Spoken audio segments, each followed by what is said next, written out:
नमस्कार छात्रों। आज हम पढ़ेंगे प्रथमा पाठः, जिसका नाम है भारती वसंत गीतिः अर्थात सरस्वती का वसंत गीत।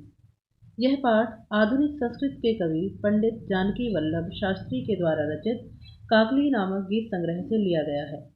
प्रकृति के सौंदर्य को देखकर ही सरस्वती की वीणा की मधुर झंकार उत्पन्न होती है। इसलिए कवि प्रकृति के सौंदर्य का वर्णन करते हुए माँ सरस्वती से अपनी वीणा को बजाने की प्रार्थना करता है। कवि कहता है, निनादय नवीनामये वाणी वीणाम मृदुम गाय गीतिम ललित नीति लीनाम। निनादय शब्द का अर्थ है बजाओ, नवीनम अर्थात नई, अय वाणी हे सरस्वती, वीणाम वीणा को, मृदुम अर्थात मधुर, गाय गीतिम गीत गाओ, ललित सुंदर, नीति लीनाम का अर्थ है नीतियों से युक्त। तो पंक्तियों का अर्थ है, हे सरस्वती, नई वीणा को बजाओ, नई सुंदर नीति से युक्त मधुर गीत को गाओ। मधुर मंजरी पिंजरी भूतमालः वसंते लसन्ति सरसा रसालः। कलापः ललित कोकिला काकलीनाम निनादय नवीना मय वाणी वीणाम। मंजरी शब्द का अर्थ है आम के पेड़ पर लगे बोर, पिंजरी अर्थात पीली, भूत हो चुकी, मालाह का अर्थ है पंक्तियां, वसंते अर्थात वसंत ऋतु में, लसंती सुशोभित हो रही हैं, सरसा रसालह का अर्थ है रस से युक्त आम के पेड़, कलापह का अर्थ है समूह, ललित अर्थात सुंदर, कोकिला अर्थात कोयल, काकली नाम, काकली का अर्थ होता है कोयल की ध्वनि।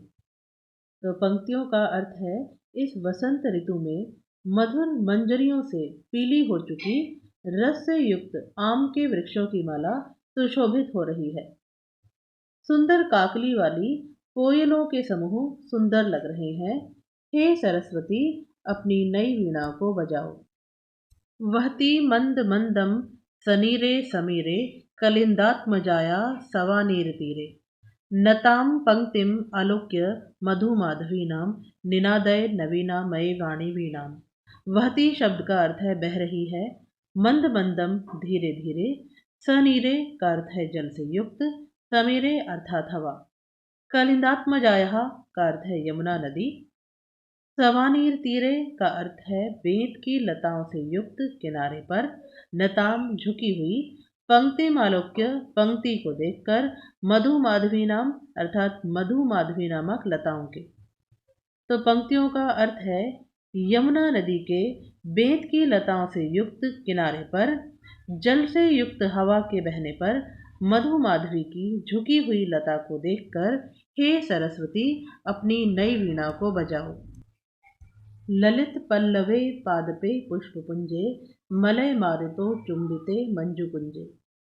स्वनंतिन ततिम प्रेक्ष्य मलिनाम लीनाम निनादय नवीना मय वाणी वीणाम।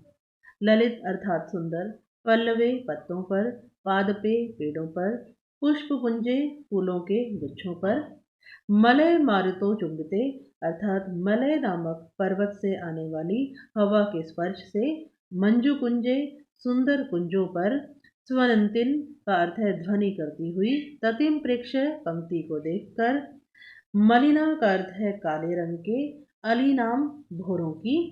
तो पंक्तियों का अर्थ है मलय पर्वत से आने वाली हवा से स्पर्श किए गए सुंदर पत्तों वाले पेड़ों, फूलों के गुच्छों तथा सुंदर कुंजों पर काले रंग की भोरों की पंक्ति को आवाज करती हुई देखकर, हे सरस्वती, अपनी नवीन वीणा को बजाओ। लतानां नितान्तं सुमं शान्तिशीलं चलेदुच्छलित कान्तसलिलं सलिलं तवाकर्ण वीणामदीनां नदीनां निनादय नवीना मय वाणी वीणाम। लतानाम अर्थात लताओं के, नितान्तम बिल्कुल, सुमम फूल, शांतिशीलम अर्थात शांत, चलेदुच्छ उछल पड़े, कांत सलिलम मनोहर जल को, सलीलम क्रीड़ा से युक्त, तवा कर्ण सुनकर, वीणाम अदीनाम का अर्थ है ओजस्विनी वीणा को, नदीनाम नदियों के। तो पंक्तियों का अर्थ है, तुम्हारी ओजस्विनी वीणा को सुनकर लताओं के बिल्कुल शांत फूल हिल उठे, नदियों का मनोहर जल क्रीड़ा करता हुआ उछल पड़े। हे सरस्वती, अपनी मधुर नवीन वीणा को बजाओ। तो छात्रों, ये था आपके पाठ 1 का हिंदी अनुवाद। उम्मीद है आपको अच्छी तरह से समझ में आया होगा। नमस्कार।